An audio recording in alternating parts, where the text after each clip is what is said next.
We are talking gaming today, 25 years since Sony launched the first PlayStation, the console that revolutionised gaming. Going to hear from experts this afternoon. Andy Robertson is an Exeter-based gaming enthusiast. He's a journalist. He's someone who works with families to help them get the most out of the gaming experience. So going back to the PlayStation 1 then, that came out 25 years ago, what was it that was so special about it? Well, I think it's the moment when Sony entered this world of video game consoles that previously had been sort of Sega and Nintendo, and so it was a new manufacturer and a new opportunity of this kind of new format. And the games had a focus on visuals, and it was kind of a mirroring of what previously had only been possible in the arcades and those coin-operated games. Suddenly, you could do that at home. So for anyone kind of interested in games, it was a real step up from what they already had. Yeah, a breakthrough moment in gaming, as you say, in replicating the experience you've been able to get in an arcade, on Paint and Pier, or wherever it is you choose to go, but actually being able to do that in the comfort of your own living room, and perhaps making gaming, would it have become more of a kind of inclusive family thing, involving more people rather than just the hardcore, dare I say, the hardcore geeks?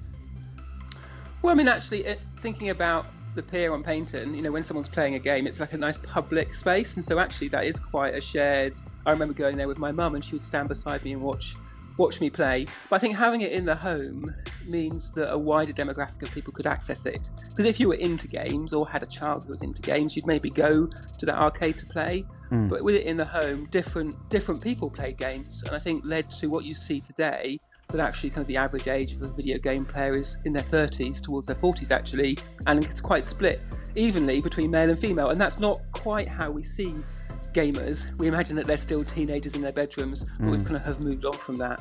There can be a perception, I think, from some people that games are some sort of evil incarnate and it is sucking the lifeblood out of their children. Do you see positive sides to gaming? Well, I think, you see games are very much seen as media. They're a new media that's kind of well suited for our age. And like any media, they're not good or bad in their own right. It's the context in which you consume them, and obviously it needs to be appropriate. And so a lot of the work I do with families is helping them establish a really healthy, natural context in which to play, anchoring games as part of family life, rather than them floating off to bedrooms and being something that's done away from mum, dad, or a carer. And that is really one of the easiest ways to make sure it's positive. And also it means that you're getting in on this great hobby of your kids rather than happening out of sight. You can praise them and enjoy their successes and commiserate with failures. A bit like things like learning an instrument or learning a language. A lot of games are quite complicated and difficult to do. And if you can understand that and praise it, it's a real moment of connection for your child. Take an interest in what they're doing. Use that phrase. How do you anchoring it in family life? How do you go about doing that? I mean, well, one thing is keeping it in those shared family spaces, but spending a bit of time. I think, like parents are really good at in other areas. We'll talk to our kids about what books they're reading, what's happening at school, what are they watching on TV, and actually doing that same thing but about video games. So rather than just saying, when are you going to stop, it's tea time, or why are you on that thing so much, be like, well, what are you doing, what are you achieving in this game, who are you playing with, what's it like, what's the next thing you want to sort of complete, or what are the challenges of this game, so you actually start sort of paying more attention to the experience of what's on the screen rather than just worrying about screen time. Yeah, I mean, you see, you're making me feel guilty now, because my children will come to me and say, do you want to see this world I've built on Minecraft? And I'm going, yeah. Do you know what? No. But no, yes, of course I do. I'd love to. Show me around it. I'd like to see it. It's a bit like, when you have younger kids and you read the Gruffalo for the 100th time. We do that because we have this kind of, I guess, now culturally understood thing about books. We know that books are innately a positive thing, and we haven't quite got there with games because they're new. But what I see in the work I do with games is there's just as many things that are built into the nature of what a game is that is positive, much in the same way as other media. But kids do need some guidance, so as we pay attention and ask those questions, we also have a role to play in guiding them to a wider variety of games. And so helping parents sort of build that literacy of what games are and the breadth of games that are available to play can really unlock some of those kind of parenting skills that they've got.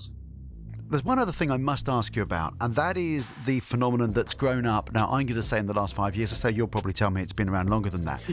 But the idea of spending time watching YouTube videos of other people playing games. Now, I get the idea of playing games. I completely get it. I enjoy some games myself.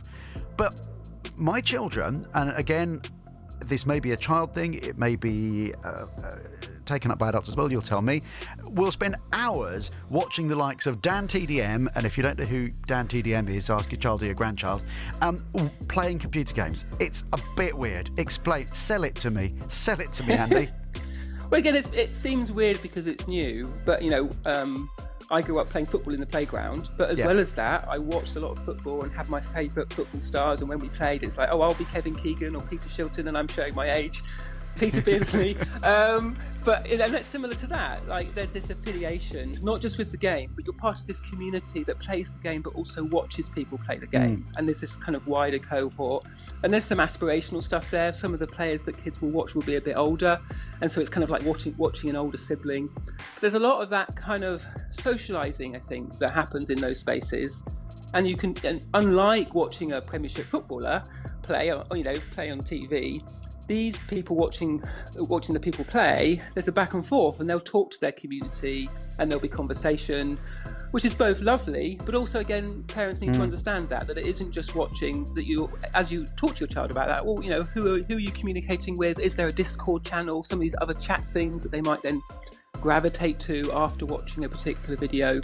So being there and watching some of those together, even though you might not want to. Something we do in my family is what we call a YouTube hour, where each of us gets 10 minutes to play one video for the rest of the family. Yeah. And it sounds like, why would you ever do that? It's just going to be junk. But actually, there's been some really lovely videos that I didn't realise my kids were watching, that us as a family could watch and could kind of enjoy and validate together. And equally, it meant that we could get them to watch some of the videos we wanted to. So some stuff like that can really open up what technology is. And obviously that applies to sort of games, videos, and lots of other areas as well.